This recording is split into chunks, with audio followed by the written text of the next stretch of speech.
Hello there, keen painters. Welcome to our first Colour of the Month painting guide video. In this series, we'll explore how to use your Citadel Colour paint range to get some exciting colour combinations and army schemes. Our first focus will be on how to paint vibrant orange. We'll be showing you this on a Hearthkin Jump Pack warrior from the Trans-Hyperion Alliance. This is a really cool and versatile method that you can use on various other armies that we can find in Warhammer 40,000 and Age of Sigmar. We'll be showing you some examples of these at the end of the video.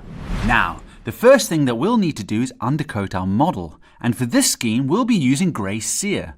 This is because it is a lighter tone for the undercoat, but still has great coverage and allows us to get straight into our scheme.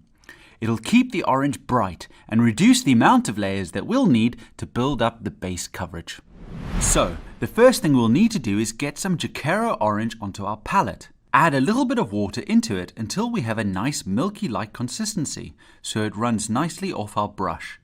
Then we'll be applying this all over the void armor areas of our Hearthkin Jump Pack warrior. When applying the base coat, remember not to paint over the same area repeatedly when the paint is wet, because this will cause a buildup of texture which we want to avoid. Wait for the layer to dry completely and then come back to do more coats to get nice coverage. It is always better to do multiple layers of thin paints rather than one thick layer, as this will obscure details of your model. Now that we have a nice base layer of Jakero orange on our void armor, we can see that it is very desaturated compared to the reference imagery. So, what we need to do now is do a layer of Trollslayer orange over the top. The reason why we don't do Trollslayer orange first is because this paint is quite thin. Therefore, using Jakero orange first gives us a great base to go on. Look to cover all the void armor areas. However, if you want to be a bit more advanced here, you could leave a bit of the Jakero orange in the recesses to give your armor some natural depth. Okay, our void armor is looking nice and vibrant.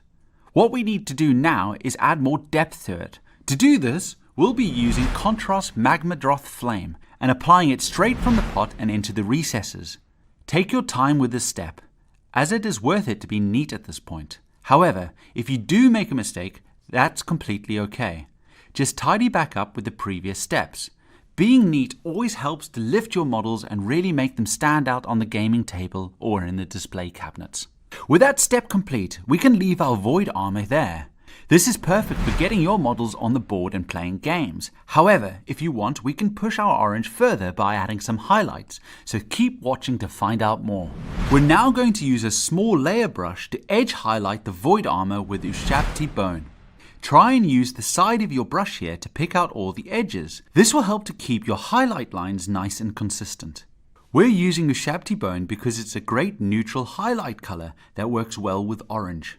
Remember that you don't have to pick out every edge highlight if you don't want to. Just focus on the most prominent edges. For this video, we'll show you what it looks like with all the edges picked out. And with that complete, our vibrant orange void armor for the Trans-Hyperion Alliance is done. Now this scheme can be used on a variety of other models and armies across Age of Sigmar and Warhammer 40,000. Here is a quick snapshot of some of the models painted in this scheme. You can see that our Tyranid Neurogorn's carapace has been picked out. Vibrant orange is really great for the Tyranids because they are a horde army, and they will really stand out all together on the battlefield. We've also painted the cloth on this Lumineth Realm Lord. This color scheme works really well with cloth because it shades and highlights the details naturally.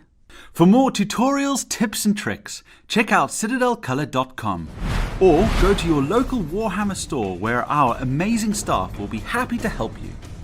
Well, we hope you've enjoyed this video and we look forward to seeing you again soon. Bye bye!